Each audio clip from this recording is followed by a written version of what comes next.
దేవుడా మనకి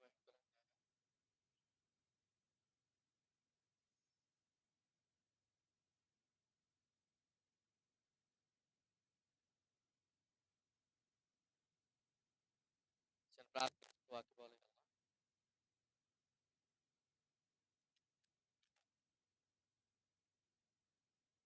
మహాపరిశుద్ధుడా, మహోన్నతుడా, మహాగణుడా, మమ్మల్ని మిక్కిలిగా ప్రేమించిన మా ప్రియ పరలోకమందున్న మా తండ్రి, శ్రేష్టమైన నామానికి స్తుతులు చెల్లించుకుంటున్నాం. మీ ఉచితమైన కృపను బట్టి గడిచిన వారమంతా మమ్మల్ని కాచి కాపాడి మరొకసారి తండ్రి మీ సన్నిధిలో తీసుకొచ్చిన విధానం బట్టి మీకు వందనాలు. పాట ద్వారా మీరు మహిమ పొందాలని నమ్ముచున్నాం. కొన్ని విషయాలు తండ్రి లేఖనాల ద్వారా మాట్లాడుతున్నాం. మీరే మాతో నడిపిస్తారు. ఎటువంటి అంతరాయాలు లేకుండా మీకు మహిమార్థంగా జరిగిస్తారు. క్రీస్తు నామని ప్రార్థనని వేడుకొంచున్నాం పరమ తండ్రి. ఆమేన్.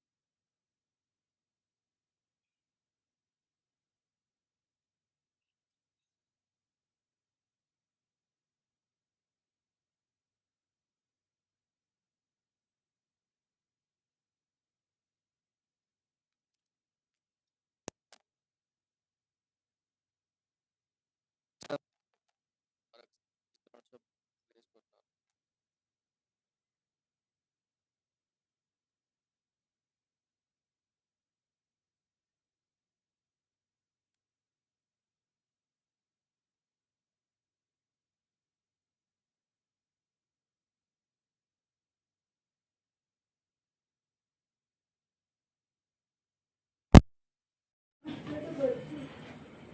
చాలా జాగ్రత్తగా ఉండి కొన్ని లోతైన విషయాలు ధ్యానించిన ప్రయత్నం చేద్దాం.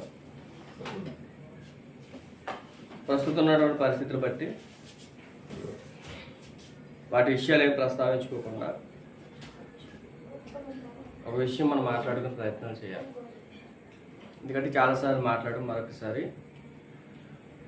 ఒక విషయం చెప్పి దాన్ని బట్టి కొంచెం ముందుకు వెళ్ళే ప్రయత్నాలు చేద్దాం. బైబిల్ ఒప్పించాలి. ఇర్మియా గ్రంథం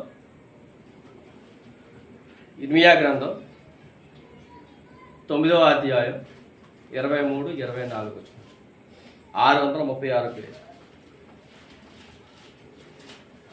ఇర్మియా గ్రంథం 9:23-24 యెహోవా ఎలాగు సెలవిచ్చుచున్నాడు, జ్ఞాని తన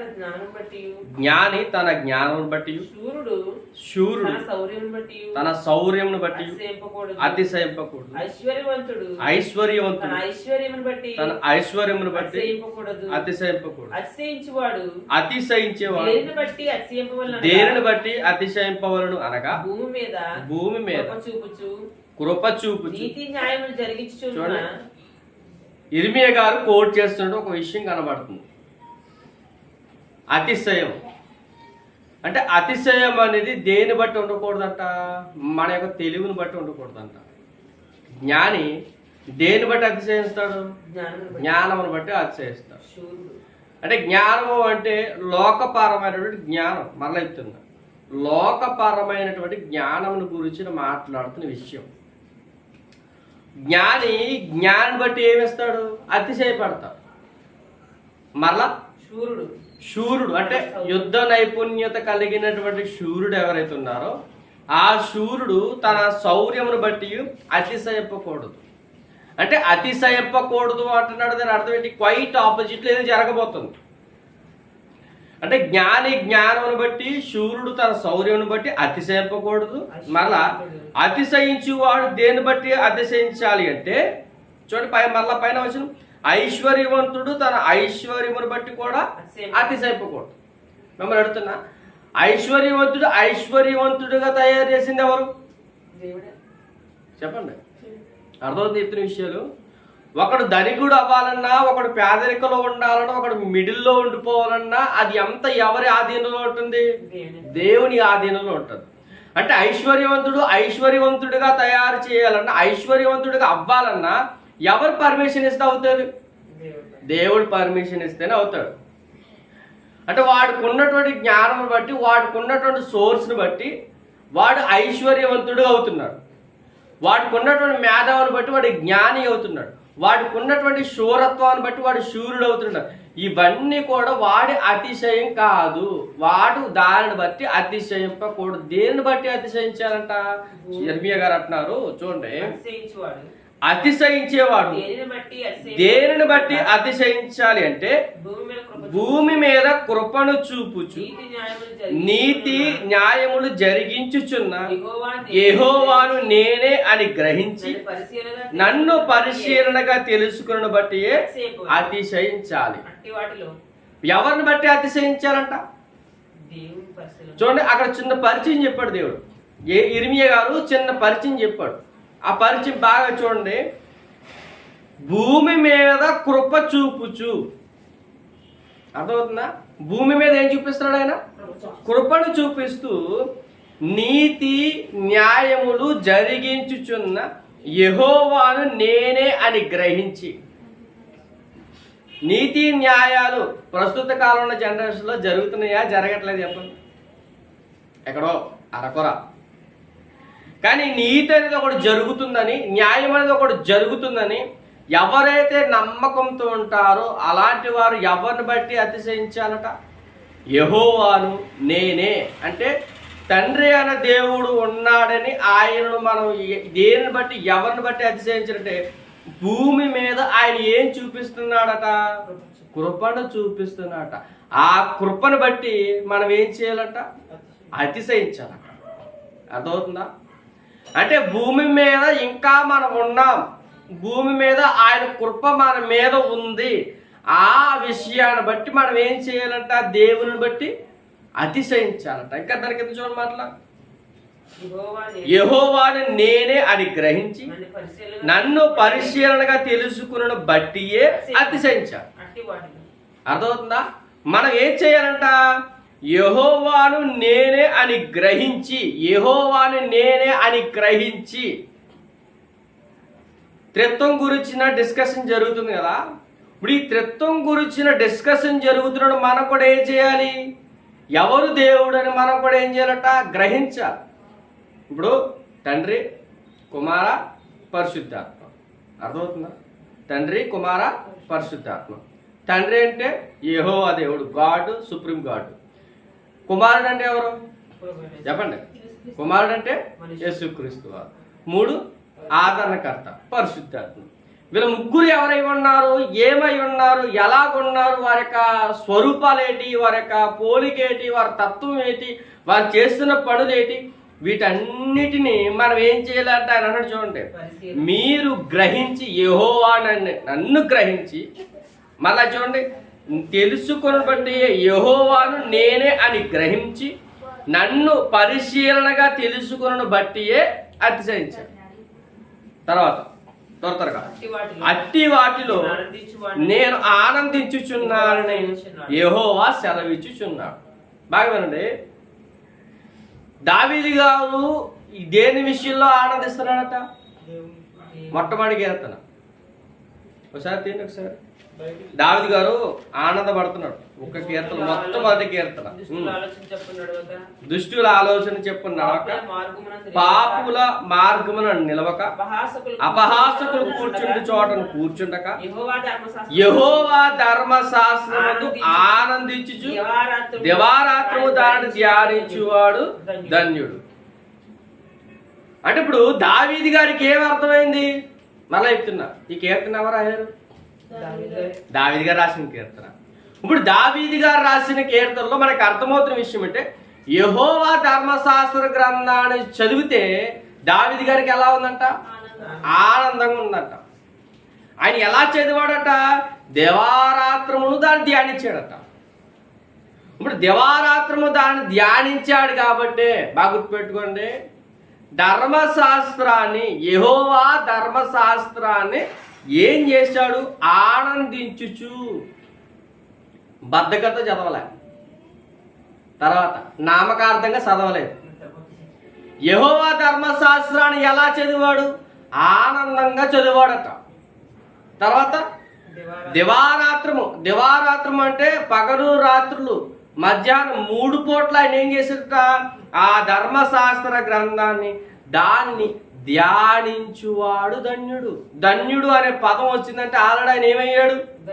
ధన్యుడయ్యాడు. అంటే గొర్రెల కాపరిగా ఉండేటువంటి దావీదు గారిని రాజుగా దేవుడు చేయడానికి కారణం ఏంటి?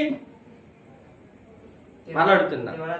గొర్రెల కాపరులుగా ఉండేటువంటి దావీదు గారిని దేవుడు రాజుగా చేయడానికి కారణం ఏంటి?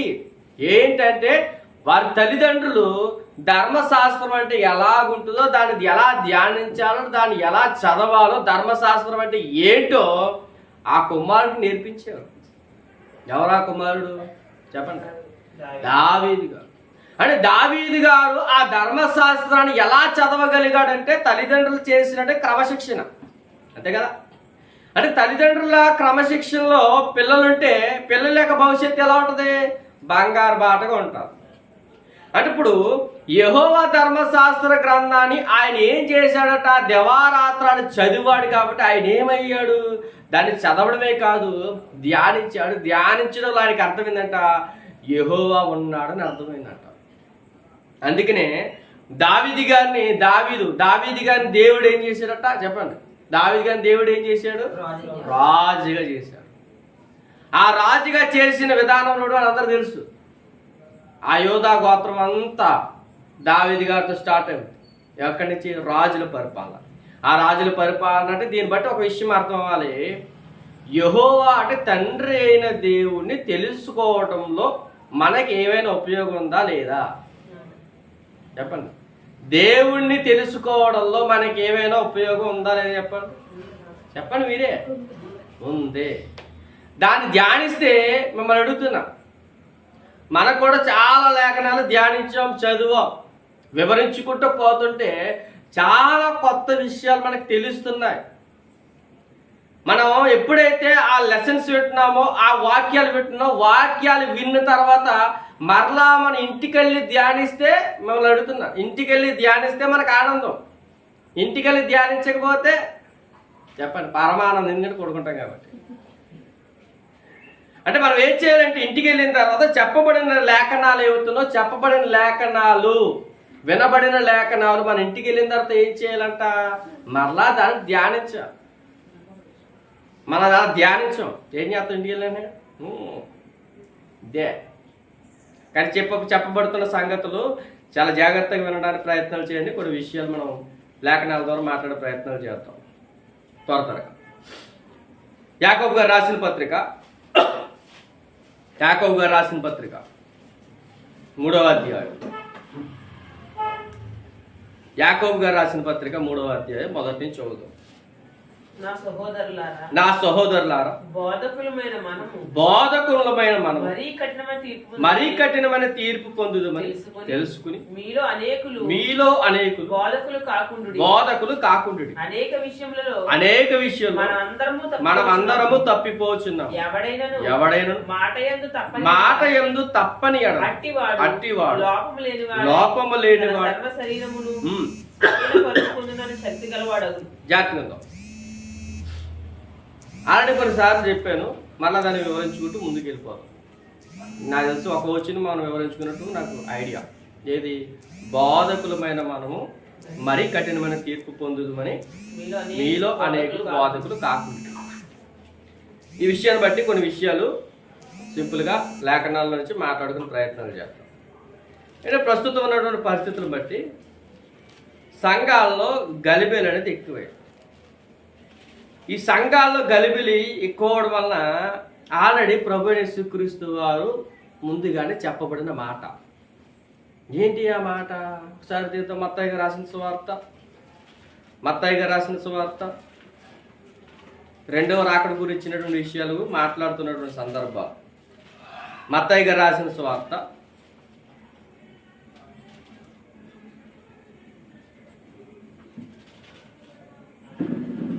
24వ అధ్యాయం. మత్తయి గారు రాసిన సువార్త 24:24. అబద్ధపు క్రీస్తులను, అబద్ధపు ప్రవక్తలను వచ్చి, అబద్ధపు ప్రవక్తలను వచ్చి సాధ్యమైతే ఏర్పరచబడిన వారి సహితం, బాగా వినండి, సాధ్యమైతే ఏర్పరచబడిన వారిని సహితము మోసపరచుటకై గొప్ప సూచక్రియలు మహత్కార్యములు కనపరచదు. ఎవరు కనపరుస్తారు? అబద్ధ ప్రవక్తలు, అబద్ధ క్రీస్తు. ఆ పై వచనం చూడండి, పై వచనం. ఇదిగో ఆ కాలం ముందు, బాగా వినండి, ఆ దినములు ఈ మత్తయి గారు రాసిన సువార్త 24వ అధ్యాయం అంతా యేసు ప్రభు వారు రెండవ రాకడ గురించిన ఆయన చెబుతున్నటువంటి భవిష్యత్తులో ఈ సంగతులు జరుగుతాయి అని చెప్పబడినటువంటి మాటలు. అంటే మనకి చెప్పాలంటే ప్రవచనాలు. మీ అందరికి అర్థమవుతుందా? మరలా చెప్తున్నా, పాత నిబంధన గ్రంథంలో ప్రభువైన యేసుక్రీస్తు వారి గురించి ప్రవచనాలు చెప్పబడలేదా? చెప్పండి. ప్రవచనాలు చెప్పబడ్డాయి. ఇప్పుడు ఆ చెప్పబడిన ప్రవచనాలు ఎవరి కాలం నెరవేర్పు జరిగాయి? యేసుక్రీస్తు వారి కాలంలో నెరవేర్పు జరిగాయి.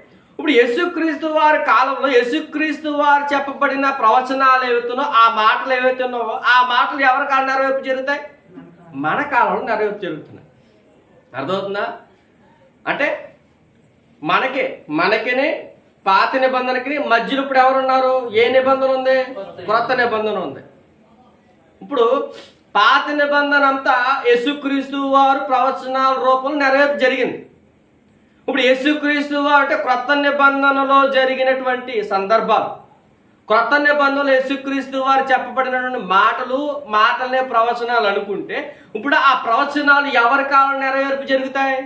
మన కాలంలో నెరవేర్పు జరుగుతాయి. ఇప్పుడు మన కాలంలో ప్రభువైన యేసుక్రీస్తు వారు తన గురించి ఏం చెప్పుకున్నాడు అంటే, రెండవ రాకడ గురించిన విషయాలు చెప్పుకున్నాడు. అంటే ప్రతి సువార్తలో రెండవ రాకడ గురించి చెప్పబడ్డాయి. అంటే మత్తయి సువార్తలో రాశారు, మార్కులో రాశారు, లూకాలో రాశారు, యోహాను గారు రాసిన సువార్తలు కూడా. ఈ 4 సువార్తల్లో యేసు ప్రభు వారు రెండవ రాకడ జరుగుతుంది, ఈ రెండవ రాకడ గురించినటువంటి విషయాలు ఈ 4 సువార్తలు రాయబడ్డాయి. అందరికి అర్థమవుతుందా? ఇప్పుడు ఆ చెప్పబడిన లేఖనాల ప్రకారం, అంటే యేసుక్రీస్తు వారు చెప్పినటువంటి మాట ప్రకారం ఆయన ఏం మాట్లాడుతున్నాడు? 23వ వచనంలో, ఆ కాలమందు అంటే యేసుక్రీస్తు వారు రెండవ రాకడ వచ్చే సమయానికి ఏం జరుగుతుందట? ఎవడైనను ఇదిగో క్రీస్తు ఇక్కడ ఉన్నాడు, అక్కడ ఉన్నాడని చెప్పినాడని నమ్మకుడి. ఎంత అర్థమవుతుందా? ఇంకా ప్రభువైన యేసుక్రీస్తు వారు మొన్నటి వరకు ఎక్కడ ఉన్నారట? హైదరాబాద్లో ఉన్నారట. అది కూడా ఎక్కడంట? ఒక ప్యాలెస్లో, ఒక గదిలో, ఒక ఇంట్లో కూర్చుని, హాల్లో కూర్చుని ఆ అమ్మాయి అంటే స్త్రీ వేషధారులు యేసు ప్రభు వారు ఉన్నారని పబ్లిక్ టాక్, ఇంటర్వ్యూలు కూడా ఇచ్చేది ఒక తల్లి. తెలుసా? విన్నారా? అంటే యేసుక్రీస్తు వారు ఒక అమ్మాయిలో దూరాడని యేసుక్రీస్తు నేనే చెప్పుకుంటున్నాడు. ఇది చిత్రం. ఇప్పుడు యేసుక్రీస్తు వారు చెప్పినటువంటి మాట ఏంటి? ఇప్పుడు ఆ మాట జరుగుతుందా జరగట్లేదా? జరిగింది. నిజం. హైదరాబాద్లో ఆవిడ తెలుగులోనే మాట్లాడుతుంది. ఏ భాషలో తెలుగులోనే మాట్లాడుతుంది ఆవిడ. నేనే క్రీస్తు అని చెప్పుకుంటుంది ఆవిడ. సోఫాలో కూర్చుని నేనే క్రీస్తు అని చెప్పుకుంటుంది. చూడండి ఎంత విచిత్రంగా ఉందో. త్వరగా ఇదిగో క్రీస్తు ఇక్కడ ఉన్నాడు, అక్కడ ఉన్నాడని చెప్పిన ఎడల నమ్మకండి. అబద్ధపు క్రీస్తులను, అబద్ధపు ప్రవక్తలు వచ్చి సాధ్యమైతే ఏర్పరచబడిన వారి సహితము మోసపరచుటకే గొప్ప సూచక్రియలను మహత్కార్యములను కనపరచెదరు. అంటే అబద్ధ ప్రవక్తలు, నెక్స్ట్ అబద్ధపు క్రీస్తు. మళ్ళీ క్రీస్తులో కూడా రియల్ క్రీస్తు ఉన్నాడట, అబద్ధపు క్రీస్తు కూడా ఉన్నాడట. ఇప్పుడు రియల్ అంటే నిజమైన క్రీస్తు అంటే ఎవరక చెప్పండి? ప్రభు అయిన యేసుక్రీస్తు. అంటే ప్రభు అయిన యేసుక్రీస్తు వారు వస్తే మమ్మల్ని అడుగుతున్నా, మన ఆయనతో మాట్లాడడానికి అవకాశాలు ఉంటాయా? చెప్పండి. లేఖనాల ప్రకారం ఒకవేళ ప్రభు అయిన యేసుక్రీస్తు వారు వచ్చి మరలా ఆయన ఏమిటి సువార్తను ప్రకటిస్తారా అంటే ప్రకటించరు. అంటే ప్రభువైన యేసుక్రీస్తు వారు మరి మొదట ఏం చేశాడు? మరియ గర్భాన శిశువుగా పుట్టాడు, శిశువుగా వచ్చాడు, వచ్చిన తర్వాత 3.5 సంవత్సరం 33.5 సంవత్సరాలు బతికాడు, మరణాన్ని గెలిచి పరలోకానికి వెళ్ళిపోయాడు. ఇదంతా మనకు తెలుసు. మరలా అదే రీతిగా మరలా ఇక్కడికి వస్తాడా అంటే యేసుక్రీస్తు వారు రారు. ఆయన ఎలా వస్తాడట యేసుక్రీస్తు వారు? చెప్పండి. చాలా విచిత్రమైన సంగతులు కనబడతాయి. చదువు త్వరగా కిందకి వెళ్దాం. అలాగా ఇదిగో ముందుగా నేను మీతో చెప్పినాను కాబట్టి ఎవరైనా ఇదిగో అరణ్యంలో ఉన్నాడని మీతో చెప్పినాను వెళ్ళకుడి. 27 వచ్చిన ఇదిగో లోపల గదిలో ఉన్నాడని చెప్పిన ఇదిగో లోపల గదిలో ఉన్నాడని చెప్పినను నమ్మకండి. మెరుపు తూర్పున పుట్టి పడమటి వరకు ఎలాగూ కనబడి అలాగే మనుష్య కుమారుని రాకడియు ఉండును. ఏం అర్థమైందా? అంటే ప్రభు అయిన యేసుక్రీస్తు వారు రెండవ రాకడ ఎలా జరుగుద్ది? మెరుపు. మన వర్షం గట్టిగా మోహరపులో వర్షం కురిస్తే ఉరుములు మెరుపులు మెరుస్తాయి. మిమ్మల్ని అడుగుతున్న మెరుపు అలా ఉండిపోద్దా? ఉండదు కదా. మన ఇలా కొండరెప్పాట్లో మారిపోద్ది. అలాగే ఇప్పుడు యేసుక్రీస్తు రెండవ రాకడ ఎలా జరుగుతుందట? ఆ తూర్పుని ఎలాగైతే మెరుపు పుట్టి ఎక్కడ పోతుందట? పడమటి వరకు ఎలాగ కనబడునో అలాగే మనుష్య కుమారుని రాకడ జరుగుతుంది. ఇప్పుడు ట్రెండింగ్లో ఈ 2024-25 సంవత్సరంలో జరుగుతున్నటువంటి ఒక గొప్ప ప్రవచనం ఏదైనా ఉందంటే మనం ముందు చదువుకున్నాం కదా 24వ వచనం, అది జరుగుతుంది. ఏంటి ఆ ప్రవచనం? సాధ్యమైతే ఏర్పరచబడిన వారి సహితము ఏం చేస్తున్నారు? ఏర్పరచబడిన వారి సహితము మోసపరుచుటకే గొప్ప సూచక్రియలు మహత్కార్యాలు చేస్తారు. సొసైటీలో ప్రస్తుతం ఉన్నటువంటి కాలాన్ని బట్టి మనం అందరూ గుర్తెట్టుకోండి, బోధన మారిపోతుంది. ఏర్పరచబడిన వారి సహితం కూడా ఏమైపోతున్నారట? మారిపోతుంది. చూడండి, పౌలు గారి ఏర్పాటు చేయబడిన సంఘాలు చాలా ఉన్నాయి. గుర్తుందా? జస్ట్ ఎగ్జాంపుల్ కొన్ని సంఘాలు చెప్పండి. రోమా సంఘం, కొరింథీ సంఘం, ఎఫెసు సంఘం, ఫిలిప్పీ సంఘం, చెప్పండి. తెస్సలోనిక సంఘం, ఇంకా కొలస్సీ సంఘం. మరలా మన సంఘాలు ఉన్నాయి కదా, 7 సంఘాలు. తుయతైరా, పెర్గమస్ సంఘం, ఎఫెసు సంఘం. ఇప్పుడు మనం అడుగుతున్నా, ఇన్ని సంఘాలు మనకు కనబడ్డాయి కదా మన లేఖనాల్లో ఉన్న సంఘాలు. ఎఫెసు సంఘం నుంచి, రోమా సంఘం నుంచి, గలతీ సంఘం నుంచి. ఇప్పుడు ఇన్ని సంఘాలు ఏవైతున్నావు, ఇన్ని సంఘాలన్నీ ఎవరి ద్వారా కట్టబడ్డాయి? చెప్పండి. ప్రభువైన యేసుక్రీస్తు వారి కృప ద్వారా, పౌలు గారు చెప్పబడిన లేఖనాల ద్వారా వాళ్ళు ఏమయ్యారు? సంఘాన్ని కట్టారు. అంతేనా కాదా? చెప్పండి. సంఘాన్ని కట్టారు. ఇప్పుడు సంఘాన్ని కట్టిన తర్వాత ఏం ఎంటర్ అయింది? చెప్పండి. మన చాలా సంఘాల్లో మనం చదువుకుంటాం, భిన్న అభిప్రాయాలు కలిగిన బోధలు వచ్చాయి. అర్థమవుతుంది ఇప్పుడు? అంటే సాధ్యమైతే ఏర్పరచబడిన వారి సహితము మోసం చేయడానికి ఎవరు ఇన్వాల్వ్ అవుతారు అంటే బోధను కూడా మార్చే తత్వం ఎవరికి ఉంది తెలుసా? క్యాపబిలిటీ అపవాదిగాడికి ఉంది. అపవాదిగాడు ఎవరికి బోధ చేశాడు? మనందరూ తెలుసు. చెప్పండి. అపవాదిగాడు యేసుక్రీస్తు వారికే బోధ చేశాడు. అలాంటిది అపవాదిగాడే అంతలాగా బోధ చేసినప్పుడు సంఘాలు కూడా గలిబిలి అవుతాయి. అవ్వా అంటే ఏర్పరచబడిన వారి సహితం కూడా మోసం చేయడానికి అపవాదిగాడికి ఎంత పని చెప్పండి? చాలా సింపుల్. మళ్ళీ చెప్తున్నా, మనం నేర్చుకున్నదే ఆయన మొదట చెప్పాను, జ్ఞానమును బట్టి అతిశయించకూడదు. అంటే లేఖనాలు ఒక్కొక్కరికి ఒక్కొక్కలాగా అర్థమవుతాయి. అవి నిజమా కాదని మనం ఏం చేసుకోవాలి? దేవుడు మనకి ఇచ్చిన జ్ఞానం బట్టి చెప్పండి సరి చేసుకోవాలి. అవునే కాదు? చెప్పండి. మీరున్నారు, నేను చెప్పిన లేఖనాలు ఏవైతున్నావో, నేను చెప్పిన మాట లేకపోతే ఈ మాట ఏదుందో, లేకపోతే ఈ ప్రసంగం ఏదో, ఈ ప్రసంగంలో తమ్ముడు లేదా అన్నయ్య ఈ ప్రసంగం ఇది తప్పుగా కనబడుతుంది, ఇది రైట్గా, ఇది రైట్ ఏమో, ఇది తప్పేమో అని చెప్పినప్పుడు నేనేం చేయాలి? చెప్పండి, సరి చేసుకోవాలి. నేను జ్ఞాని కాదు, నేను పాస్టర్ని కాదు అనేసి విర్రవీతి ఎలా కూరుతుంది? అది సంఘానికి కుదరదు. ఎప్పుడు కూడా ఇక్కడికి వచ్చే సమయానికి నువ్వు బయట విషయాల్లో నెగ్గొచ్చు, కానీ వాక్య విషయం వచ్చేలాడికి ఏమవ్వాలి చెప్పండి? మనందరం తగ్గాలి, వినాలి. ముందేం చేయాలి చెప్పనా? ముందు వినాలి. వినిన తర్వాత ఏం చేయాలి? రెస్పాండ్ అవ్వాలి. ముందు మనం వినకుండా మనం ఏం చేస్తామంట? రెస్పాండ్ ఎక్కువైపోతాం.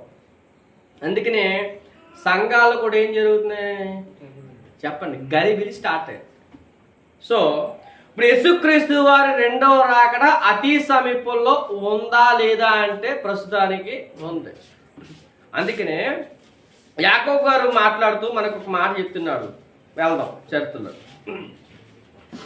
యాకోబు గారు రాసిన పత్రిక 3వ అధ్యాయం 1వ వచనం నుంచి, నా సహోదరులారా, బోధకులమైన మనము మరీ కఠినమైన తీర్పు పొందుదామని తెలుసుకుని మీలో అనేకులు బోధకులు కాకుండా. బాగా ఎందుకు ఈ మాట ఈయన ఎందుకు అంతగా బాధపడుతూ రాస్తున్నాడు? యాకోబు గారు అంత రూఢిగా బోధకులు అంటే దాని అర్థం ఏంటి? క్రీస్తు పక్షాన మాట్లాడేవారు. చూడండి, అపోస్తులు అనే ట్యాగ్ లైన్ కూడా యాకోబు గారు తీసుకున్నారంటే తీసుకోలేదు. కేవలం ఆయన ఏం తీసుకున్నాడు చూడండి, పైన మొట్టమొదటి వచ్చిన దేవుని యొక్కయు ప్రభువైన యేసుక్రీస్తు యొక్కయు దాసుడైన యాకోబు. అంటే యాకోబు గారు ఎవరు? యేసుక్రీస్తు వారు స్వయాన సొంత తమ్ముడు అయినటువంటి యాకోబు గారు నేను అపోస్తుడు అని చెప్పుకున్నాడా? నేను రెవరెండ్ అని చెప్పుకున్నాడా? నేను బిషప్ అని చెప్పుకున్నాడా? అంటే ఏం చెప్పుకోకుండా ఆయన ఏమంటున్నాడు? నేను ప్రభు అయిన యేసు క్రీస్తు యొక్కయు దాసుడైన యాకోబును. అంటే యాకోబు గారి స్థితి ఏమవుతుంది? దాసుడు అంటే దాని అర్థం ఏంటి చెప్పండి? పనివాడు, జీతానికి అర్హుడు. రే అటు ఇటు దొరకండి. ఇప్పుడు ఈ దాసుడు ఎవరైతే ఉన్నారో ఈ దాసుడైన యాకోబు గురించి మాట్లాడుతున్నారు. యాకోబు గారు లేఖనాల ద్వారా మాట్లాడుతున్నాడు. ఏమని మాట్లాడుతున్నాడు? త్వరగా, నా సహోదరులారా, బోధకులమైన మనము మరీ కఠినమైన తీర్పు పొందుదాం అని తెలుసుకుని మీలో అనేకులు ఏమవకూడదు? బోధకులు కాకూడదు. ఇప్పుడు బోధకులు ఎక్కువ అవుతే మరి యేసుక్రీస్తు వారు ఏమన్నారండి చెప్పండి? కోత విస్తారంగా ఉంది, పనివారు కొద్దివారు అన్నారు కదా. మరి యాకోబు గారు ఏంటి? బోధకులు కాకూడదని చెప్తున్నారు. ఎవరంటే చెప్పండి? రెండాట్లు వేరేసినట్టు చెప్పండి.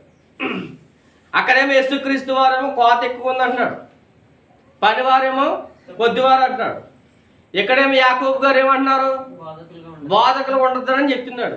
మరి ఆ మాట ఈ మాట టాలీ చేసుకుంటే ఎవరితో పోతుంది? ఎవరి మాట నమ్మాలి మనం? చెప్పండి, అర్థమవుతుందో చెప్తుండే ఎప్పుడు చెప్పే మాట అనుకుంటున్నారా? చెప్పాలి. ఎవరి మాట నమ్ముదాం? యేసుక్రీస్తు వారి మాట నమ్మాలి. యాకోబు గారి మాట నమ్మకద్దా? సందర్భాన్ని బట్టి చూసుకోవాలి. అందుకనే బాగా విందాం. త్వర ముగించేస్తాను. ఎంత జాగ్రత్త కంటే అది త్వరగా. ఈయన మాట్లాడుతున్నటువంటి సందర్భాన్ని బట్టి మనం అర్థం చేసుకునే ప్రయత్నాలు చేయాలి. ఎందుకంటే సంఘములో ఏం జరుగుతుంది? దుర్బోధలు ఎక్కువయ్యాయి. ఏమయ్యాయి? దుర్బోధలు ఎక్కువైపోయాయి. ఇప్పుడు ఆ దుర్బోధలు ఎక్కువయ్యాయని నీకెలా తెలుసు అని మీరు అడగచ్చు. ఎందుకు అడగచ్చు అంటే, ఎందుకంటే సుమారుగా ఇది ఎప్పుడు రాయబడిన మాట? క్రీస్తు శకం 45వ సంవత్సరంలో రాయబడిన మాట. ఎవరిది? యాకోబు గారు రాసిన పత్రిక. బాగా గుర్తుపెట్టుకోండి. యాకోబు గారు రాసిన పత్రిక క్రీస్తు శకం 45వ సంవత్సరంలో రాయబడితే ఆ ముందున్న చరిత్రలో రోమా గవర్నమెంట్ పరిధి, తర్వాత కూడా రోమా గవర్నమెంట్ పరిధి. ఇప్పుడు బోధకులు అనేవారు చాలా మంది ఎక్కువైపోయారు, కానీ కల్పితమైన బోధ ఎక్కువైపోయారు. తిమోతి గారితో మాట్లాడతాడు, ఎబ్రీ సంఘానికి మాట్లాడతాడు. ఇప్పుడు చాలా సంఘాలతో కల్పితమైన కల్పనా కథలు చెప్పే బోధలు ఎక్కువైపోయాయి. ఎక్కడ? సంఘములో. సంఘాలు ఇంకా ఎవరు లేరు? పెద్దలు సరిగ్గా లేరు. ఎవరెవరితో మాట్లాడతాడు? తీతు గారితో మాట్లాడతాడు, తిమోతి గారితో కూడా పౌలు గారు లెటర్ రాస్తాడు. సంఘ పెద్దల్ని ఏర్పాటు చేసే క్రమం కావచ్చు, సంఘ కార్యక్రమాలు ఎలా చేయాలి ఆ సంఘ క్రమం కావచ్చు, స్త్రీలు ఎలా ఉండాలో చెప్పే క్రమం కావచ్చు. ఈ క్రమాల గురించి మరలా పౌలు గారు ఎందుకు చెప్పాలి? మొట్టమొదటిసారిగా క్రైస్తవులు ఎక్కడ అనబడ్డారు? అంతియొకయ సంఘంలో అనబడ్డారు, అంతియొకయ ప్రాంతంలో. ఇప్పుడు అంతియొకయ అనే ప్రాంతంలో మొట్టమొదటిసారిగా అన్య ప్రాంతాల్లో క్రైస్తవులుగా పిలువబడినప్పుడు అంటే వారి లక్షణాలు ఎలాగున్నాయి? అంతియొకయ ప్రాంతంలో క్రైస్తవులు అంటే క్రీస్తు యొక్క లక్షణాలు వారిలో కనబడ్డాయి. అవునా కాదా? అర్థమవుతుందా?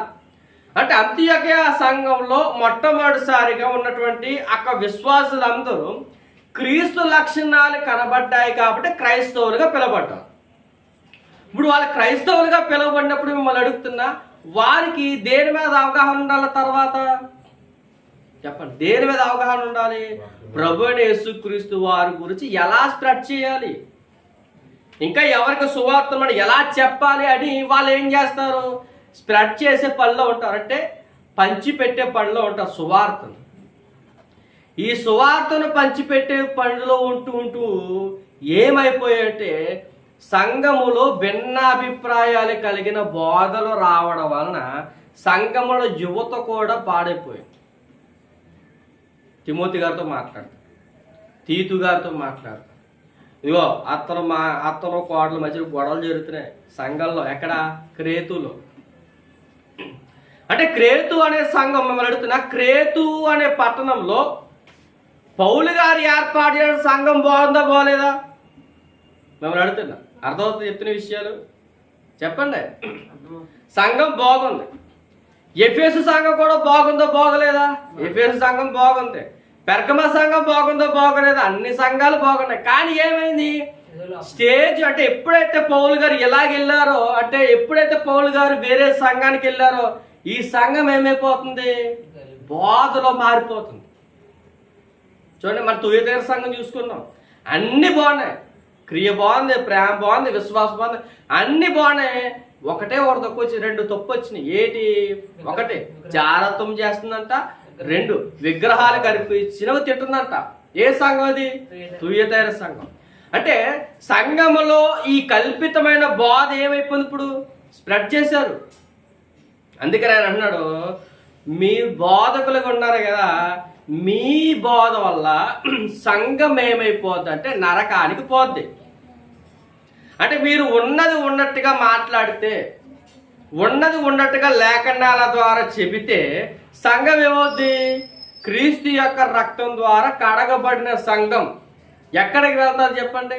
పరలోకానికి వెళ్తారు. మీకు నచ్చినట్లుగా సంఘములో భిన్న అభిప్రాయాలు కలిగిన బోధను మీరు చెబితే ఆ బోధకి విశ్వాసులు మారిపోయి, అంటే భిన్నాభిప్రాయాలు కలిగిన బోధకి విశ్వాసులు మారిపోయి ఏమవుతారు? నరకానికి పోతారు. ఎవరి వలన చెప్పండి?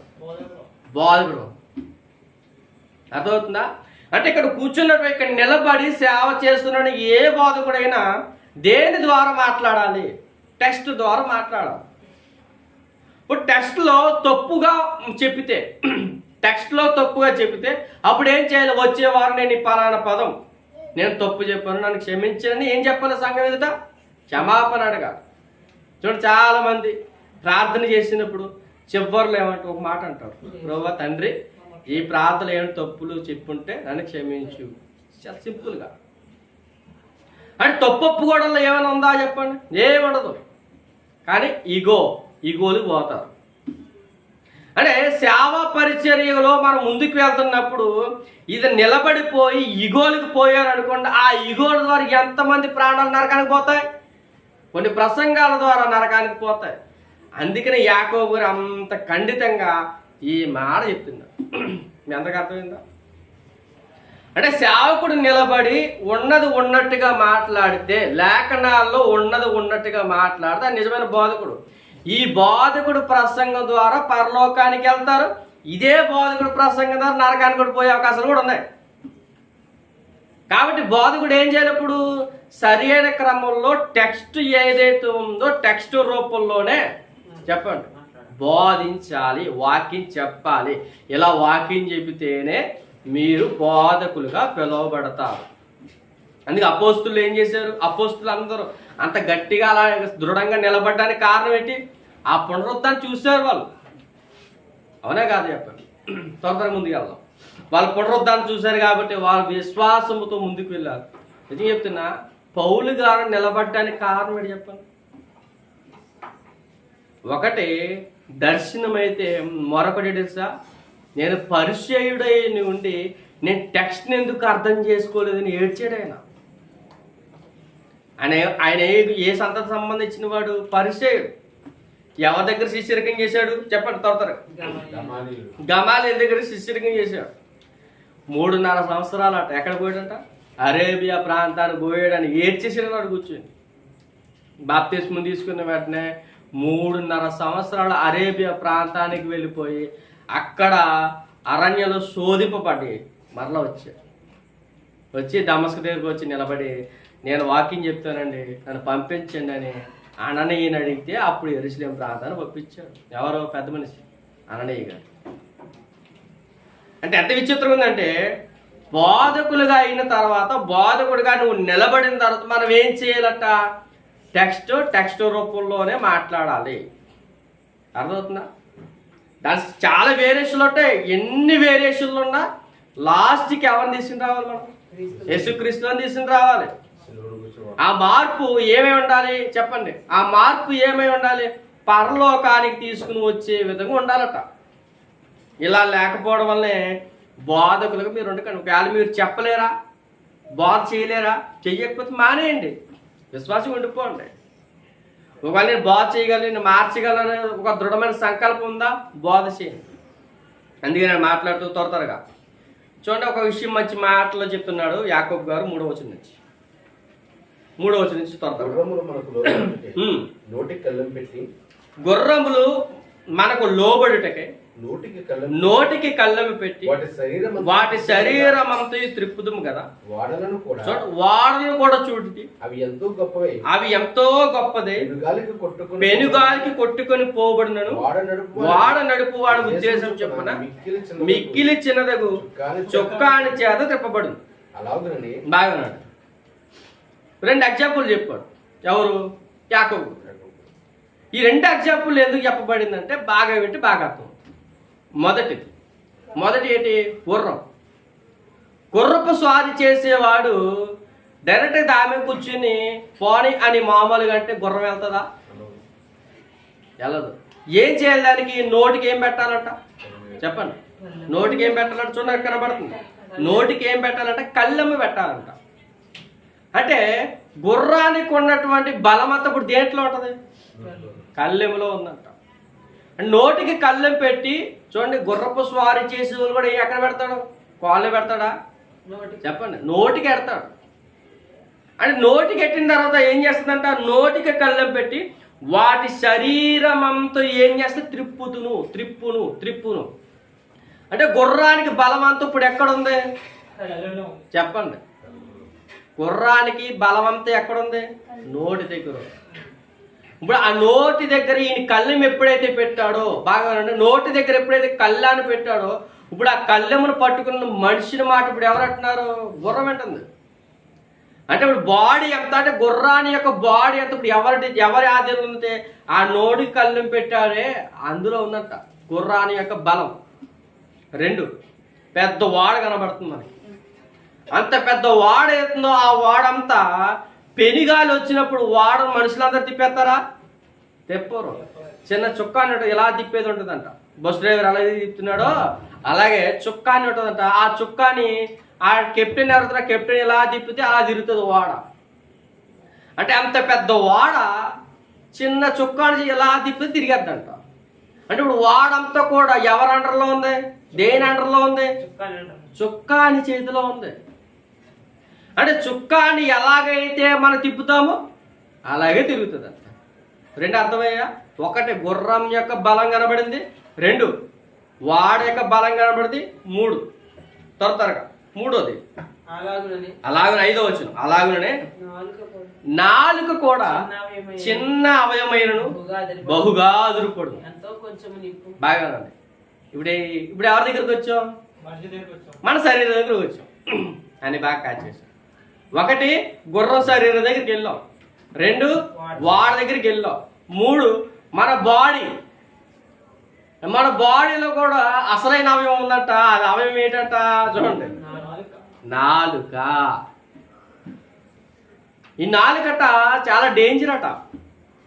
ఈ నాలుక ఎలాంటిదంట చూడండి ఎంత విచిత్రంగా. అలాగనే నాలుక కూడా చిన్న అవయవమైనను బహుగా అదిరిపడును అదిరిపోతుంట, అదిరిపడుతుందట. ఇది బహుగా నార్మల్గా పెట్టచ్చు కదా, బహుగా అని ఎందుకు ఎట్టాడైనా అంటే నాలుక ఏమన్నా చెప్పనా, అదుపు పొదుపు సొదుపు ఏమడదు, ఇంకా అలా మాట్లాడుతూ ఉంటుంది నాలుక.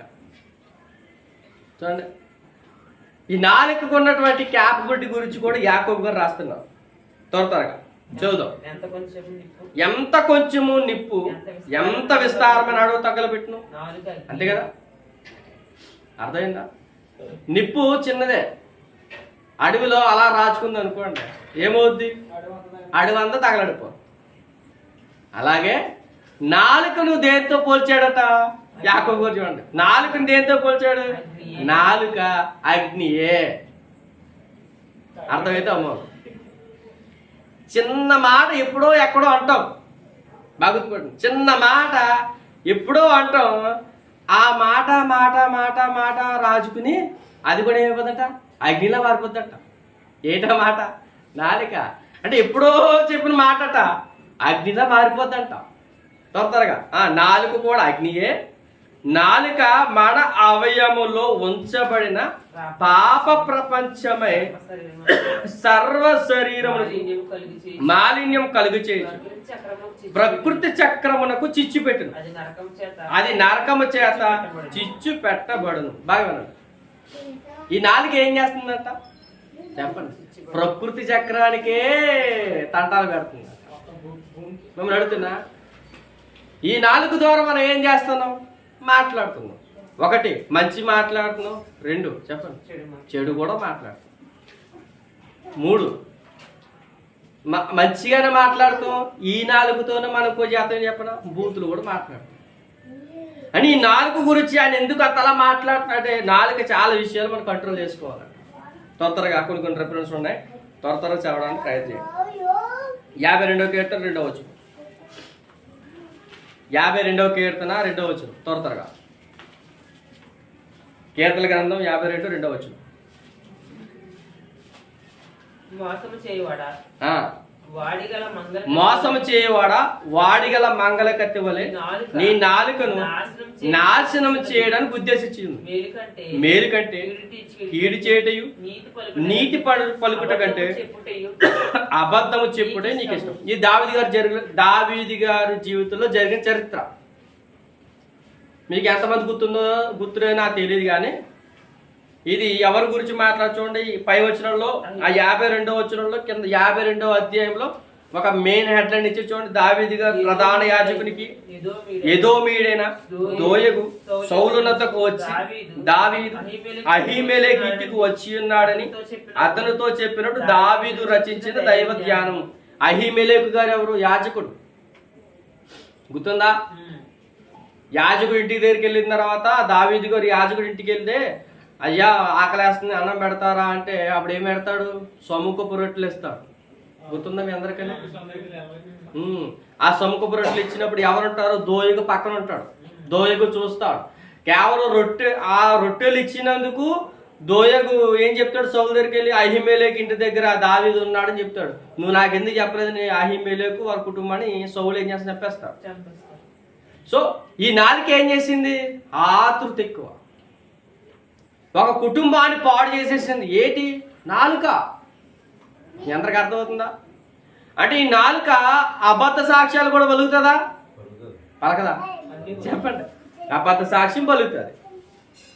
ఈ నాలుక మంచి మాట పలుకుతుందా, పలుకుతుంది. అంటే ఈ నాలుకకి ఎన్ని మడతలైనా చెప్పండి తిరిగి అర్థం. ఇంకా కొన్ని విషయాలు ఉన్నాయి. 10వ అధ్యాయం 7వ వచనం, 10:7. అదే కీర్తన గ్రంథం 10వ అధ్యాయం 7వ వచనం. త్వరగా శాపముతోను వారి నోరు శాపముతోను కపటముతోను వంచనతోను నిండి ఉన్నది, వారి నాలుక క్రింద చేటును పాపమును ఉన్నవి. మీ అందరికి అర్థమవుతాము. అంటే నాలుక ఎలాగ ఉంటుందంటే ఆయన మాట్లాడుతున్నాడు కీర్తనకారుడు, వారి నోరట శాపముతో ఉందట. చూడండి, కొంతమంది ఆ దగ్గరికి వెళ్ళగరు, వాడు మాట్లాడి ఎప్పుడు శాపనార్థాలు తప్ప మంచి మాట్లాడి దగ్గర రావరా అంటారు. ఎవరున్నారా? ఉంటారు కొంతమంది. అంటే వాడి దగ్గరికి వెళ్తే శాపాలు వస్తాయి, అలాంటి దగ్గర మీరు వెళ్ళకండి అంటే. వాడి నోరు అంటే ఎలా ఉంటుందంట? శాపంతో ఉంటుందంట. అదే నోరు కపటముతో ఉంటుందంట. అదే నోరు వంచనతో నిండి ఉన్నది. అంటే ఆ నోటి వెంట మంచి మాటలు రావు. మిమ్మల్ని అడుగుతున్నా, మనుషులందరిని దేవుడు ఎలా తయారు చేశాడు? ఎలా నిర్మించాడు? యథార్థవంతులుగా నిర్మించాడు. యథార్థవంతులుగా తయారు చేసినటువంటి దేవుడు ఈ నరుల్ని చేస్తే, వీడి హృదయంలో వీడి ఉద్దేశం అంతా ఏమని చెప్పనా? కపట ఆలోచన, వంచన, చెప్పండి, శాపము, ఇవన్నీ నిండిపోయి ఉంటుందంట. దాని కింద చూడండి, మంచి మాట ఉంటుంది. దాని కింద ఏముంది? వారి నాలుక క్రింద చేటును పాపమును ఉన్నవి. మా నాలుక కింద ఏమున్నాయి చెప్పండి? అర్థమవుతుందా? అంటే ఇప్పుడు మన నాలుక కూడా ఏమై ఉండాలి? చేటుగా ఉండాలా, పాపంగా ఉండాలా, కపటంతో ఉండాలా, వంచనతో ఉండాలా, శాపంతో ఉండాలా? దేనితో ఉండాలి? మంచిగా ఉండాలా, పాపంతో ఉండాలా? దేవుని స్తోత్రం. చూడండి, మన నాలుక ఎలాగ ఉండాలో కూడా లేఖనాలు చెప్తున్నాయి. అంటే బాడీ అవయవం ఇచ్చినటువంటి దేవుడు ప్రతిదీ పరిశీలించాడు మనిషిని. మనిషిలో ఉండే లక్షణాలు ఎలాగున్నాయో కూడా దేవుడు తెలుసు. ఒక మనిషి దగ్గరికి వెళ్ళిన ఎలా మాట్లాడతాడు, తన దగ్గర ఉన్న వారి దగ్గరికి ఎలా మాట్లాడు, దూరంగా ఉన్న వారితో ఎలా మాట్లాడో అన్ని అంటే చూడండి, ఓసురవల్లి ఎలాగైతే రంగులు మార్చుకుంటాదో ఆ మనిషి కూడా అలాగే మనుషుల్ని చూసి కూడా ఏం చేస్తాడట? మాట మార్చుతాడట.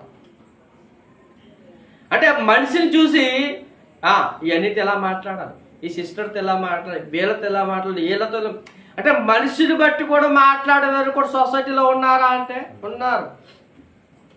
ఇలా ఉండకూడదు అంటున్నాడు దేవుడు మనల్ని. చూడండి తొందరగా మరలా 12వ అధ్యాయం అదే కీర్తన 12:3 ఒకటిని చూద్దాం. యెహోవా నన్ను రక్షింపుము, భక్తి గలవారు లేకపోయిరి, విశ్వాసులు నరులలో ఉండకుండా గతించిపోయిరి, అందరూ ఒకరితో ఒకరు అబద్ధములాడుదురు, మోసకరమైన మనస్సు గలవారు ఇచ్చకములాడు పెదవులతో పలుకుదురు. యెహోవా ఇచ్చకములాడు పెదవులన్నిటినీ, బెంకములాడు నాలుకలన్నిటిని కోసివేయును. ఏమన్నా అర్థమైందా? అంటే ఎవరైతే ఈ దావీదు గారి కీర్తన మన అందరితో మాట్లాడుతున్న విషయం, దావీదు గారు తన జీవితంలో ఎంత ఇబ్బంది పడ్డారో మనందరూ తెలుసు.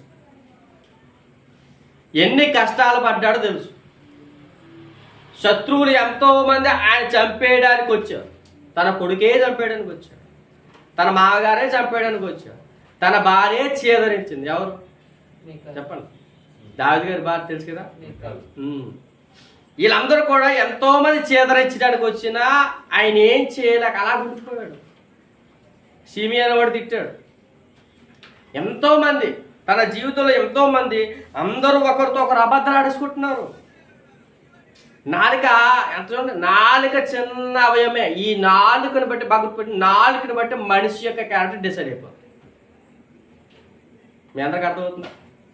మనం మాట్లాడే మాటను బట్టి ఈ మనిషి అలాంటి వాడు అనే డిసైడ్మెంట్ దేని బట్టి చెప్తారు చెప్పిన? బాడీని చూసి కాదు, మాటను బట్టి.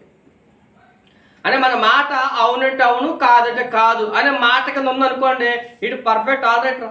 ఎందుకంటే ఆడు చెప్పాడంటే చేస్తాడు, చేయలేదంటే ఆడు చెప్పలేదంటే చేయడు. అంటే మన మాట ఎలా ఉండాలి? అవునంటే అవును, కాదంటే కాదు, అంతే. అంటే బెక్కమలాడే మనుషులు కూడా ఉన్నారు, సొసైటీలో ఉన్నారు. అలాంటి బెక్కమలాడేవాడు ఎచ్చకమలాడే పెదవులని దేవుడు ఏం చేయాలనుకుంటున్నాడు? దావీదు గారితో అన్నాడు, ప్రభువా ఇలాంటి వాళ్ళ నాలుకల్ని కోసేస్తే ఇటు మాట రాదు, బెబ్బే ఏం చెప్పరా? మాట్లాడగా బెబ్బే అనేవాడికి మాట రాదు కాబట్టి శుభ్రంగా ఏమంటారు చెప్పండి చెప్పండి. ఎదుటివాడితో మాట్లాడే అవకాశాలు ఉంటాయా? ఉండవు. ఇంకేం చేస్తాడు? మోగ సైగలు చేసుకుని బతికేస్తాడు. వాళ్ళ లైఫే బెటర్. మిమ్మల్ని అడుగుతున్నా, మాట రాని వారు సొసైటీలో ఉన్నారా లేరా? చెప్పండి. ఉన్నారా లేరా? ఉన్నారు. అంటే పుట్టుకతోనే మాటలు లేని వారు ఉన్నారు. పుట్టుకతో మాటలు లేని వారి కన్నా మాటలు వచ్చిన మనకి దేవుడు ఎంత ప్రియారిటీ ఇస్తే మనకి ఎందుకు మాట్లాడే అవకాశం ఇచ్చాడు? అంటే నీ మీద నా మీద ఏదో ఆయనకి నమ్మకం ఉంది. నేనున్న దేవుడు నా బట్టి నాకు నాలుక ఇచ్చాడంటే, ఒకటి నేను దేవుడి వాక్యం చెప్తానని, రెండు పాటలు పాడతానని, ఆయన గురించి చెబుతానని, నా పని నేను చేసుకుంటానని దేవుడు నాకు ఏమిచ్చాడు? మంచి నేత్రాన్ని ఇచ్చాడు, మంచి గాత్రాన్ని ఇచ్చాడు, మంచి నాలుకని ఇచ్చాడు. మరి నీకేమిచ్చాడు? మరి ఆయన ఇచ్చినటువంటి నాలుకని, ఆయన ఇచ్చిన కొన్ని, ఆయన మనకి ఇచ్చిన దేహాన్ని మనం ఎలా ఉపయోగిస్తున్నాం? అంటే నాలుగు కూడా లైసెన్స్ ఉంది. యోహాను గారు చూడండి, యోహాను గారు బాప్తిస్మం ఇచ్చి యోహాను గారు తన నాలుగుతో ఏం చేశాడు? ఆ సొసైటీలో ఆ ఒక్క మొదటి శతాబ్దంలో యోదయ ప్రాంతాన్ని కుదిపేశాడు, సువార్తను చేశాడు. అవునా కాదు చెప్పండి చెప్పండి. దేని ద్వారా చేశాడు? తన బాడీని చూపించాడా? బాడీ ద్వారా కాదని చూపిస్తా. నేనేం చెప్తున్నామరు, తన బాడీని చూపించుకున్న కేవలం అక్కడ ఉన్న మనుషులందరూ మారిపోవడానికి కారణం ఏంటి చెప్పండి? కేవలం చేసింది సువార్త. ప్రభు గురించిన వార్తను చెప్పాడు. దేని ద్వారా చెప్పాడు చెప్పండి చెప్పండి. దేని ద్వారా చేశాడు? నోటి మాట ద్వారా. అంటే నోటి మాట ద్వారా బాప్తిస్మం ఇచ్చి యోహాను గారు సువార్తను ప్రకటిస్తే ఒక కుదిపేశాడు. షేక్ అయిపోయింది యోదయ ప్రాంతం. కేవలం ఎవరి ద్వారా? బాప్తిస్మం ఇచ్చి యోహాను గారు. మరి మనకి నాలుకని ఇచ్చిన దేవుడు మనం ఏం చేస్తున్నాం? పాపాలు చేసుకుంటూ పాపాలు మాట్లాడుకుంటున్నామా? బూతులు మాట్లాడుతున్నామా? సరసోక్తులు మాట్లాడుతున్నామా? లేకపోతే ఇచ్చకల్లా ఆడుకుంటూ అపహాస్యకుల దగ్గర కూర్చుండి హాస్యాలు మాట్లాడుకోవడానికి దేవుడు మనకు నాలుకని ఇచ్చాడా? అది కూడా మనం ఆలోచన చేయాల్సిన బాధ్యత మన మీద ఉంది. త్వరగా 34వ అధ్యాయం 34వ కీర్తన 13వ వచనం చూడండి. 34వ కీర్తన 13వ వచనం త్వర ముగించుకుందాం. 34:13 చెడ్డ మాటలు పలకకుండా నీ నాలుకను, కపటమైన మాటలు పలకకుండా నీ పెదవులను కాచుకొనుము. చూడండి, ఇప్పటి వరకు నువ్వు చేసావు, ఇప్పటి వరకు నువ్వు మాట్లాడావు కదా, సరే వదిలే. ఇప్పటి నుంచి నువ్వేం చేయాలి చెప్పండి? ఇప్పటి నుంచి నువ్వేం చేయమన్నాడు ఆయన? చెడ్డ మాటలు పలకుండా నీ నాలుకను, కపటమైన మాటలు పలకుండా నీ పెదాలు కాచుకో. చూడండి, అంటే దేవుడు ఏం చేస్తాడంటే, ఇప్పటి వరకు నువ్వు చేసావు కదా, ఇప్పటి వరకు ఈ విషయం తెలియదేమో, నాలుగు గురించి నీకు తెలియదు, సరేలే.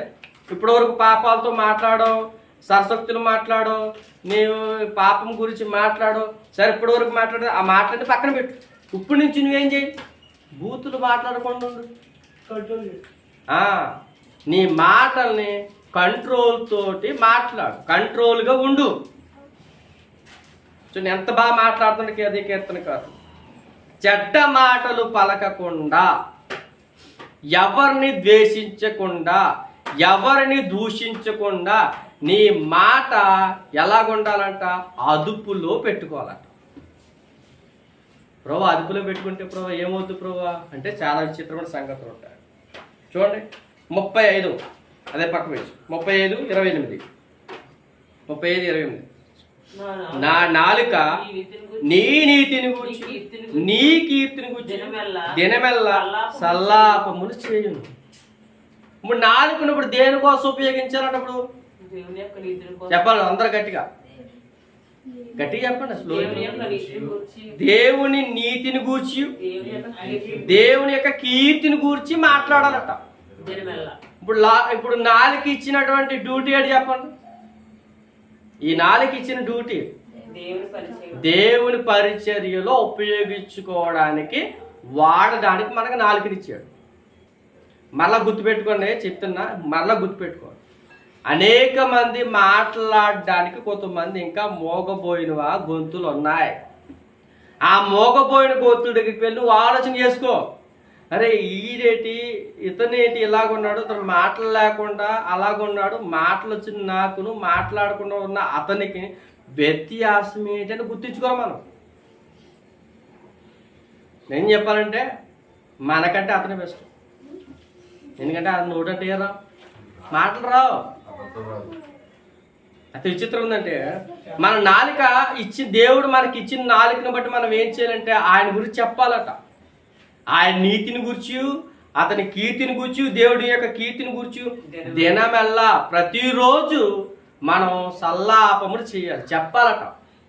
మళ్ళా చెప్పాడు 39:1 అదే కీర్తన 39వ అధ్యాయం 1వ వచనం. నా నాలుకతో పాపము చేయకుండానట్లు నా మార్గమును జాగ్రత్తగా చూసుకుందును. భక్తిహీనులు నా ఎదుట ఉన్నప్పుడు నా నోటికి చిక్కము ఉంచుకుందును అనుకుంటుని. అర్థమవుతుందా? అంటే ఇప్పుడు నాలుకను మనం ఏం చేయమంటున్నాడు? నోటికి చిక్కం పెట్టుకోమంటున్నాడు. ఇక భక్తిహీనులు మన ఎదుటికి వచ్చినప్పుడు సైలెంట్ మోడ్ యాక్టివేటెడ్. ఎక్కడికి వచ్చిన తర్వాత భక్తిహీనుల దగ్గరికి ఉన్నప్పుడు. అదే మనం భక్తిమంతులుగా ఉన్నప్పుడు, మన భక్తిగా ఉన్నప్పుడు మధ్యలో నిలబడి ఏం చేయాలి? దేవుడి గురించి మాట్లాడు, తప్పేముంది? అందరికి అర్థమవుతుందా? మన నోరు పాపము చేయకుండా ఉండాలంటే మనం ఏం చేయాలి? నోటికి చిక్కాని తగిలించుకోవాలి. ముగించుకుందాం. యాకోబు గారు రాసిన పత్రిక 3వ అధ్యాయం. యాకోబు గారు రాసిన పత్రిక 3వ అధ్యాయం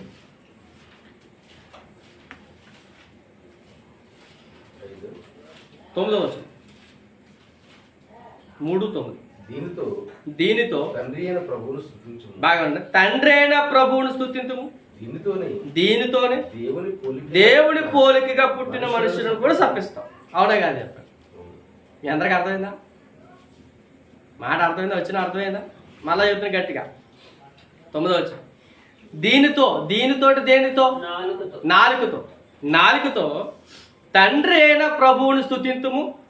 అదే నాలుకతో దేవుని పోలికగా పుట్టిన మనుషులను శపిస్తాము. ఒక్క నోటి నుండియే ఆశీర్వాదం వచ్చు, అదే ఒక్క నోటి నుండియే శాపవచ్చు. ఇది ఎలాగా సాధ్యం? అర్థం అందరికీ మళ్ళీ బాగా గుర్తుపెట్టుకుని. బిలాము ఇశ్రాయేలు ప్రజల్ని ఎందుకు వచ్చాడు? బిలాము ఇశ్రాయేలు ప్రజల్ని శపించడానికి వచ్చినా దీవించడానికి వచ్చాడా? శపించడానికి వచ్చాడు. శపించడానికి వస్తే దేవుడు ఏం చేశాడు? నేను ఏమైతే చెప్తున్నాను అదే చెప్పన్నాడు. ఎవరితోటి? బిలాముతో. ఏమైంది చూడండి. ఇశ్రాయేలు ప్రజలను శపించడానికి వస్తే బిలాము ఏం చేశాడు? ఇశ్రాయేలు ప్రజని దీవించాడు. అంటే ఈ ఒక్క నోట్లో ఏమన్నాయి చెప్పండి? ఈ ఒక్క నోటితోనే శపిస్తున్నాం, ఈ ఒక్క నోటితోనే దీవించేస్తాం. అంటే ఈ నాలుగు 2 రకాల వేరియేషన్లు కనబడుతున్నాయి. మళ్ళా చూడండి, వాడు అంటాడుగా మస్తు షేడ్స్ ఉన్నారు బై నీలో అంటారు. చూసా దేని ద్వారా కొన్నాం? ఈ నాలుగే. సరే మిమ్మల్ని అడుగుతున్నా, ఆ మాట ఎందుకు అన్నాడు? మస్తు షేడ్స్ ఉన్నారు బై నీలో అన్న మాట ఆడు ఎందుకు అన్నాడు? ఎందుకంటే మనిషిని బట్టి మాట్లాడుతున్నాడు కాబట్టి. అంటే దేవుడు అంటున్న మాట్లాడు యాకోబు గారితో దేవుడు మాట్లాడుతున్నట్టు మాట ఏంటంటే, దీనితో తండ్రి అయిన ప్రభువుని మనం ఏ విధంగా స్తుతిస్తున్నామో ఇదే నాలుకతో మనం ఏం చేస్తున్నామంట? దేవుని పోలికగా పుట్టిన మనుషులను శపిస్తున్నాం. మిమ్మల్ని అడుగుతున్నా, మనుషులను శపించే రైట్స్ దేవుడు మనకి ఇచ్చాడా? ఇవ్వలే. మనం ఎందుకు శపిస్తున్నాం? అంటే శపించే తత్వం ఎవరు కూడా శాపనార్థాలు మనం పెట్టవచ్చా? చెప్పండి, పెట్టకూడదు. ఒకవేళ పెట్టేసి ఉంటే ప్రభు నన్ను క్షమించండి అడిగాను, సిగ్గు లేకుండా. అర్థమవుతుందా? ఎవరు కూడా శాపాలు పెట్టే అవకాశాలు మనకి దేవుడు ఇవ్వలేదు. అందరిని మనం ఎలా చూడాలంట? అందరిని ఒకలాగే చూడాలి, అందరిని ఒకలాగే ప్రేమించాలి, అందరిని ఒకలాగే మాట్లాడాలి. త్వర ముగిచ్చేద్దాం. చివరిగా కంటిన్యూ చేద్దాం. 10వ వచనం. ఒక్క నోట నుండి ఆశీర్వచనమును శాపవచనం బయలు నా సహోదరులారా ఇలాగను ఉండకండి. నీటి బుక్కలో ఒక్క జల నుండి తీయని నీరు చేదు నీరు కూడినా. చూడండి, ఒకే ప్లేస్ నుంచి తీయటి నీరు చేదు నీరు వస్తుందా? చెప్పండి, రాదు. వస్తే చేదు నీరు, లేదంటే తీయని నీరు. అలాగే మీరు కూడా ఏం చేయాలంటే, మళ్ళీ చెప్తున్నా, మన హృదయములో నుంచే ఏమొస్తుందంట, మాట బయలు వెళ్తుంది. మీ అందరికి అర్థమవుతుందా? మాట బయలు అంటే మాట అనేది బయటికి రావాలంటే ఎక్కడి నుంచి వస్తుంది? హృదయంలో నుంచి వస్తుంది. అంటే మన హృదయంలో ఏదైతే ఉందో అదే బయటకు మాట్లాడతాం. కాబట్టి ఈ నాలుక ఏమైంది ఇప్పుడు చెప్పండి, ప్రమాదమా లేకపోతే మంచిదా? నాలుగు చెప్పండి, ముగిచేస్తాను. నాలుక ప్రమాదమా కాదా? ప్రమాదమే.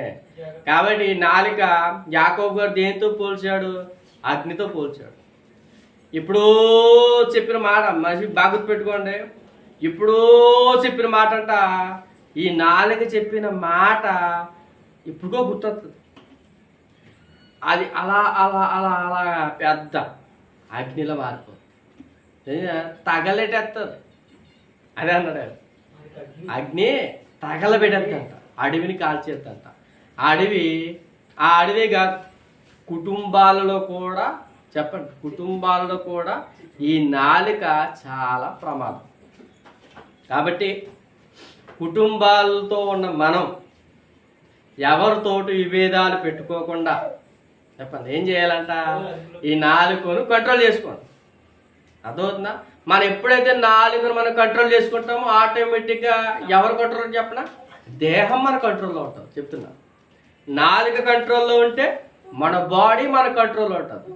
కాబట్టి ఈ నాలుక మనం ఎప్పుడైతే ఆయన స్తుతిస్తామో, ఇప్పటి నుంచే ఇప్పటి వరకు ఎవరినో దూషించాము, ఎవరినో శపించాం, ఎవరినో మంచిగా మాట్లాడాం, అంతా వదిలేదు. ఇప్పటి నుంచి ఏం చేద్దాం, మనం మన నాలుకను మన కంట్రోల్లో ఉంచుకుంటూ ప్రతిరోజు ఆయన గురించి చెప్పుకుందాం. ఎవరి గురించి? దేవుని గురించి చెప్పుకుందాం, ఆయన స్తుతిద్దాం, ఆయన మహిమపరుద్దాం, ఆయన ఎడల మంచి ప్రవర్తన కలిగి ఈ నాలుకతో పాపము చేయకుండా, ఈ నాలుకను ఏం చేయకూడదు చెప్పండి, బెంకములాడే పెదవులుగా ఉండకుండా. నిజంగా చెప్తున్నా, బెంకములాడే పెదవులు ఏం చేయమన్నాడు దావీదు గారు? కోసేయమంటున్నాడు. దేన్ని? నాలుకని కోసేయమన్నాడు. కాబట్టి అలా ఉండకుండా మనం మాట్లాడేటప్పుడు మంచి ప్రవర్తనతో, పాపము చేయకుండా, దేవుని ఎడల భయభక్తులు కలిగి ఆయన నీతిని గూర్చి, ఆయన కీర్తిని గూర్చి దినమెల్లా ఆయన స్తుతిస్తూ ఉండడానికి దేవుడు మనకి నాలుకనిచ్చాడు. కాబట్టి ఈ నాలుకని ఆయనకు మహిమార్థంగా వాడుకుంటారని కోరుకుంటూ నేను మాటలు ముగిస్తున్నాను. చిన్న ప్రార్థన చేసుకుంటాం. పరలోకమందున మా తండ్రి, మీ శ్రేష్టమైన నామానికి స్తుతులు చెల్లించుకుంటున్నాం తండ్రి. మీ ఉచితమైన కృపను బట్టి ఈ రాత్రికాల సమయంలో మీరు మాకు దేహంలో ఇచ్చినటువంటి అదురుపడేటువంటి ఒక అవయవం తండ్రి, అది నాలుక. ఈ నాలుక శరీరంలో చాలా చిన్న తండ్రి, కానీ ఇది అగ్నితో పోల్చారు తండ్రి నీ యాకోబు గారు. మీ ఉచితమైన కృపను బట్టి నాలుక గురించి మాట్లాడుకోవడానికి మీరు మాకు ఇచ్చిన అవకాశం బట్టి వందనాలు తండ్రి. ఇంకా ఒకవేళ మేము నాలుకను కంట్రోల్ చేయకుండా ఏమైనా పాపపు మాటలు మాట్లాడినా, సరసోక్తులు మాట్లాడినా తండ్రి మమ్మల్ని క్షమించండి. మీ యందు భయభక్తులు కలిగి వాక్యం మాత్రమే తండ్రి మిమ్మల్ని మహిమపరుస్తూ, మీ కీర్తిని గణపరుస్తూ, మీ నామాన్ని స్మరించుకోవడానికి మీరు ఈ నాలుకని ఇచ్చారని, ఈ నాలుకను అందునిమిత్తం వాడుకోవడానికి సహాయం దయచేయండి. ఈ నాలుకను బట్టే తండ్రి మా క్యారెక్టర్, మా యొక్క స్థితిగతులు ఉంటాయని మరొకసారి మీరు లేఖనాల ద్వారా మాట్లాడారు. అందునిమిత్తం వందనాలు తండ్రి. ఇంకనూ మాకు కావాల్సిన జ్ఞానాన్ని పరిపూర్ణంగా దయచేయండి. ఒకవేళ తండ్రి తెలిసి తెలియక ఏవైనా తండ్రి పాపపు మాటలు మాట్లాడినా, సరసోక్తులు మాట్లాడినా, ఎవరైనా శపించినా, ఎవరిని దూషించినా కానీ మమ్మల్ని అందరినీ క్షమించారు. మీ సన్నిధిలో ఇప్పటి నుంచి తండ్రి మా నాలుకను మా అదుపులో ఉంచుకుంటూ మీకు మహిమార్థంగా మా జీవితాలు ఉంచడానికి సహాయమును దయచేస్తారు. క్రీస్తు నామముని ప్రార్థన అడిగి వేడుకునిచ్చిన మా పరమ తండ్రి, ఆమేన్. అందరికీ వందనాలు.